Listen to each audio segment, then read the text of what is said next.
কোন মানুষ যদি বাহিরে এমন কিছু রেখে সালাত আদায় করে যা দিয়ে সেটা মানুষের জন্য অন্তরাল হয়ে যাবে। এবার শাইইন শব্দ আল্লাহ রাসূল ব্যবহার করেছেন। তা কাপড় হোক, তা লাঠি হোক, তা চশমা হোক, তা মোবাইল হোক, তা আরো কিছু হোক, যেটাই হোক না কেন কোনো কিছুকে সূত্রা হিসাবে ব্যবহার করা যায়, এ কথা আল্লাহ রাসূল বলেন। পরে আল্লাহ রাসূল বলেন, মান আরাদা আহাদুন, এই যে আরাদা আহাদুন তাজা বাইনা ইয়াদাইহি, এখন কেউ যদি তার সামনে দিয়ে চলে যেতে চায়, তার মাঝে আর সূত্রার মধ্য দিয়ে চলে যেতে চায়, তাহলে ফালিয়াদ ফাহু, সে যেন তাকে ঠেকায়, বাধা দেয়, হাত দিয়েই বাধা দিবে।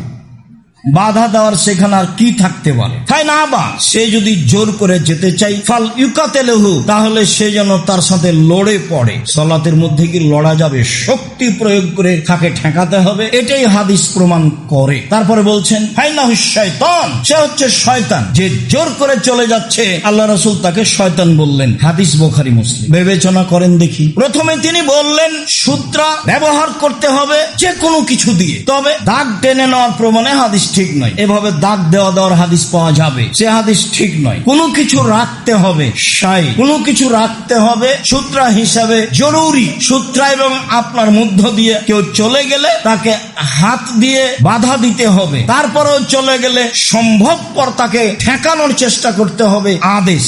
আপনি স্বাভাবিকভাবে বসে থাকবেন ও চলে যাবে, এই সুযোগ দেওয়া হবে না। আপনি চক্ষু বন্ধ করে সালাত আদায় করবেন, এটাও নয়, চক্ষু খোলা থাকবে। বলছিলাম সম্মানিত দিনী ভাই বোন, অত্র হাদিসে বোঝা যায় সূত্রা ব্যবহার করতেই হবে। আপনার মাঝ দিয়ে সূত্রার মধ্য দিয়ে কেউ চলে গেলে তাকে হাত দিয়ে ঠেকাতে হবে। জোর করে চলে গেলে সম্ভবপর শক্তি প্রয়োগ করে ঠেকাতে হবে। এরপরে যদি সে চলে যায়, আল্লাহ রাসূল তাকে শয়তান বলেছেন। হাদিস বুখারী মুসলিম। অবশ্য আপনি বিষয়টি বিবেচনায় নিয়ে আসবেন বলে আমরা আশা করি।